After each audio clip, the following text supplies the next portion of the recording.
We're excited to offer a new product here at Moats Orchids. We are offering micropropagated hybrids that we are growing from seed in flasks that contain, or jars that contain 5 plants. These you'll be able to grow at home for 3 to 6 months and then deflask yourself and have access to some really exciting hybrids that we have here at Moats. These will be available at in-person events. We'll also be available to ship plants in bags for customers that don't have access to our events. One of the great things about these flasks is that we are able to ship them internationally with just a phyto certificate, since they're sterile and contained, and we can promise that they're disease-free. And CITES does not cover in vitro plants.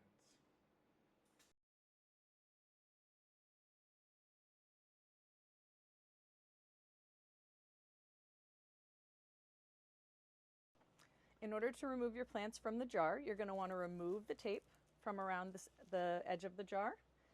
And then, depending on how long your plants have been in here, it may be a little bit difficult to extract them from each other. So you can either use some tweezers, but if that proves very difficult, you can also just use your hands to pull all of the plants out at once and then gently extract them from each other so that their roots don't get damaged. It's important, if possible, to keep the roots intact so that the plants have a better chance of survival after they're removed from the jar. So in this case, I'm going to pull them all out with my fingers and put them in the colander. Not all of them came out at once, so you can just keep going. Luckily, these weren't very entwined with each other. Then you're going to perform the rinsing, and it's very important to make sure you get all the agar off.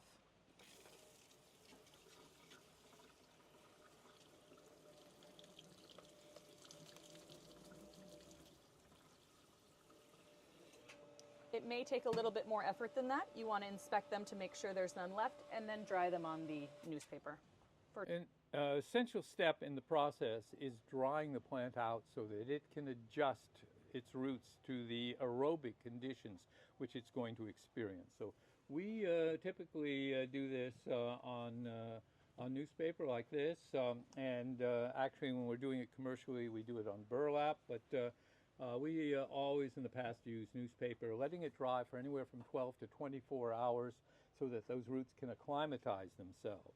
And then what we did traditionally, or what is done traditionally, is to put them into a community pot. And the basis of the community pot is normally a peat-like mixture that you see like this, to which you can add charcoal or fine fir bark in order to aerate it yet a little bit more. You can fill the entire pot with it.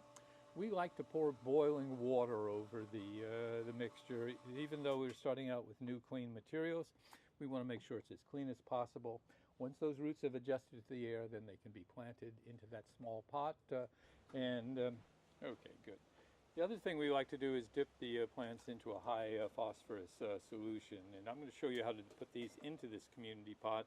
These plants like to stay together, so oftentimes if you can just use a pencil or an instrument to dig a little hole in the potting media that we've prepared, they'll do, and they don't need to be totally buried in there.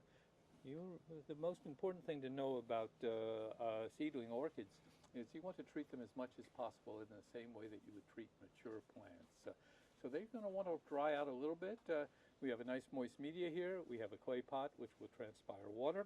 And these should grow happily in there for 6 or 8 or 9 months, at which point they would be ready to be transplanted out into either individual pots or small baskets. Again, always treat the plants as very much as you would the mature plants. They're a little smaller, so they need a little more water.